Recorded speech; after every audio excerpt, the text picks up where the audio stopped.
Hello students, we will be doing the chapter 2 stories about flying, but in this particular video we are only going to take up the first story, that is his first flight. Now children, this story is an account of a young bird that is afraid to fly for the first time. He believes that his wings will not support him.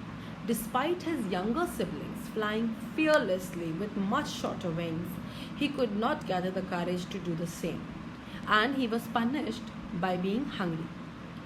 Then it was his mother who compelled him to fly by using food as a trap. And this particular lesson, children, reflects how one hesitates to take the first step and that fear is all in the mind.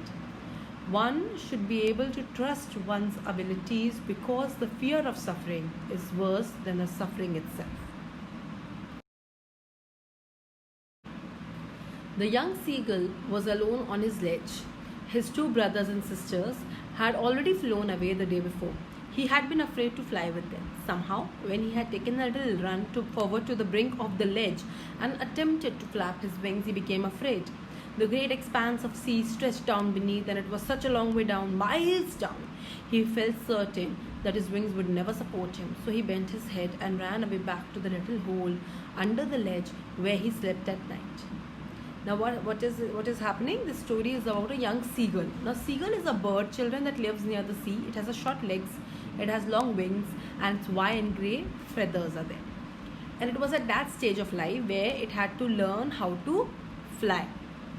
Unlike his brothers and sisters, he is too afraid to fly, okay? And when all of them went for flying for the first time near the edge of the sea, all of them except him succeeded. They all went and flew, but he could not trust his own wings. He got terrified, he got afraid of the vast sea that expanded in front of him, and he got convinced that he will never be able to fly, and as a result he was ashamed, he was disheartened, and then he went inside the ledge where he slept. Alright, it's a narrow horizontal shelf that protecting from a wall or a cliff. So he went inside that and he slept. Even when each of his brothers and his little sister, whose wings were far shorter than his own, ran to the brink, flapped their wings and flew away, he failed to muster up courage to take that plunge which appeared to him so desperate. His father and mother had come around calling to him shrilly, upbraiding him, threatening to let him starve on his ledge unless he flew away. But for the life of him, he could not move. So his younger siblings, his younger brother and sisters, they were able to take their first flight, even though their wings were shorter than his. But he could not summon up the courage to take that plunge, to take that fall and to fly. Okay, and he appeared to be very desperate. He wanted to try very desperately, but he could not do that. Even his parents scolded him for not trying again, but he was so afraid that he could not even move. That was 24 hours ago. Since then, nobody had come near him. The day before, all day long, he had watched his parents flying about with his brother and sister, perfecting them in the art of flight, teaching them how to skim the waves and how to dive for fish. He had in fact seen his older brother catch his first herring and devour it, standing on a rock, while his parents circled around raising a proud cackle.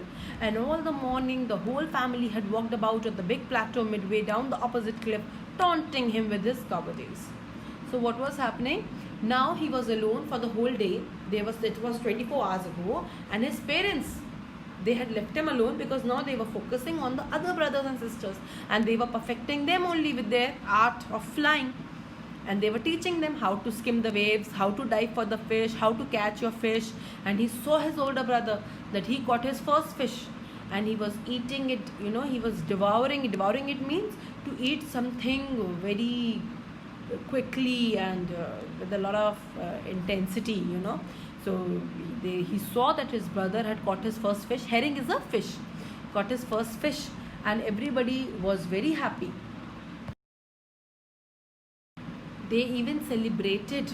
They raised a proud cackle. That's their voice, okay? And the whole family was walking on a plateau, and they were all taunting him with his cowardice. They taunted him that you are a coward and you were not able to fly and all that. The sun was now ascending the sky, blazing on his ledge that faced the south. He felt the heat because he had not eaten since the previous nightfall. He stepped slowly out to the brink of the ledge and, standing on one leg with the other leg hidden under his wing, he closed one eye, then the other, and pretended to be falling asleep. Still, they took no notice of him. He saw his two brothers and his sister lying on the plateau, dozing with their heads sunk into their necks.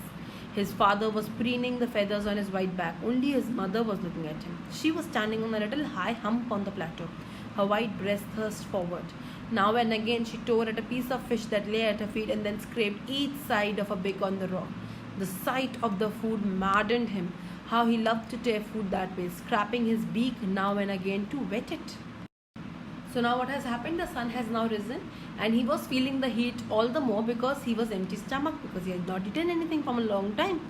And he stepped out on his ledge and he even pretended that he was sleeping on one leg to get the attention of his family, but nobody noticed it. His siblings were sleeping, his father was cleaning his feathers, but the only person who was looking at him was his own mother. She was the one who was noticing him. And what was she doing? She was eating the fish slowly, and she was scraping her beak every now and then because this is what he loved. And it maddened him, it made him mad because he was very, very hungry. And he also loved to tear food that way, scraping his beak now and again.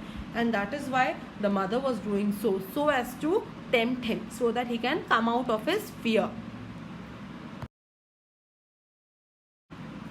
Ga, ga, ga, he cried, begging her to bring some food. Go cola, she screamed back derisively. But he kept calling plaintively, and after a minute or so he uttered a joyful scream. His mother had picked up a piece of the fish and was flying across to him with it. He leaned out eagerly, tapping the rock with his feet, trying to get nearer to her as she flew across. But when she was just opposite to him, she halted, her wings motionless, the piece of fish in her beak almost within reach of his beak. He waited a moment in surprise, wondering why did she not come nearer, and then, maddened by hunger, he dived at the fish. So now what happened? He was crying in hunger and his mother was screaming back angrily. But he was also crying, okay? He also was crying and the mother was also shouting at him angrily that you come over here. But he kept on crying. But then suddenly what happened? His cry turned into a joyful scream. Why? Because he saw his mother coming towards him with a piece of fish in her mouth. So he thought that my mother is bringing food for me. And he got very excited as she came nearer to him. She leaned forward. But as soon as she came near to him, what she did? She stopped. Okay? Just as she came close to him, she stopped. Not too far from him, but not too close also. Okay, and out of excitement and hunger, what he did not realize that he cannot fly. He just dived at the fish, dived at the mother to catch the fish, and he had no idea that he was going to jump down. With a loud scream, he fell outwards and downwards into space. Then a monstrous terror seized him and his heart stood still. He could hear nothing, but it only lasted a minute. The next moment, he felt his wings spread outwards. The wind rushed against his breast feathers, then under his stomach and against his wings. He could feel the tips of his wings cutting through the air. He was not falling headlong now. He was soaring gradually downwards and outwards. He was no longer afraid. He just felt a bit dizzy. Then he flapped his wings once and he soared upwards. Ga, ga, ga, ga, ga, koala. His mother swooped past him, her wings making a loud noise. He answered her with another scream. Then his father flew over him screaming. He saw his two brothers and his sisters flying around him, curveting and banking and soaring and diving. So he had no idea what he was doing. He just jumped thinking that he will catch the fish. But what happened? With a loud scream, he fell outward and downwards. He was going down. And then suddenly he was scared out of his mind because he was shocked. He was out of terror. He thought that he's going to die. And he could hear nothing, but all this lasted only for a few moments, because the next moment he knew his wings came out and he could feel that with his wings he was able to cut the air. The tips of his wings were cutting through the air. He was not now falling, he was soaring, he was flying gradually, slowly, but he was flying, and now he was not afraid.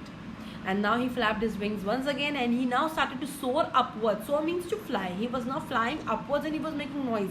The noise that he was making, and his mother was also making, and then his father also came screaming, and then his brothers and sisters also came, and they were also shouting and screaming and soaring and flying and diving, and the whole family now together was flying along together.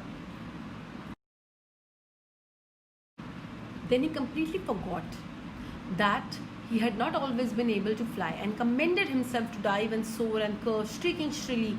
He was near the sea now, flying straight over it, facing straight out over the ocean. He saw a vast green sea beneath him with little ridges moving over it, and he turned his beak sideways and cawed amusedly. And now this is the first time that he was able to overcome his fear. He forgot that he was not able to fly some time back and that he was afraid of it. He did all those things that he feared once, and he flew straight over the sea and could see the greenery, the mountains, the ocean and everything. And he screamed out of joy as he enjoyed his victory. His parents and his brothers and sisters had landed on this green flooring ahead of him. They were beckoning to him, calling shrilly. He dropped his legs to stand on the green sea. His legs sank into it. He screamed with fright and attempted to rise again, flapping his wings. But he was tired and weak with hunger, and he could not rise. Exhausted by the strange exercise, his feet sank into the green sea, and then his belly touched it, and he sank no farther. He was floating on it, and around him his family was screaming and praising him, and the beaks were offering him scraps of dogfish. He had made his first flight. So when he landed, his family also landed, and they were like very proud of him, and they were showing him that we are very proud of you, and they were calling him. Beckoning means to call somebody. They were calling him that come to us. And he dropped his legs into the green sea. When he went to the green sea, he got a little scared. Why? Because his legs were going inside and he was panicking also. He tried to escape, but he was so tired because of his hunger that he could not try anymore. When he calmed down, he found that when his belly touched the green sea, he was floating on the sea, and now he was not sinking anymore. His family was celebrating in excitement. They offered him food also. They gave him dogfish as well. And then he was able to overcome his fear. And finally, you can say that he made his first flight.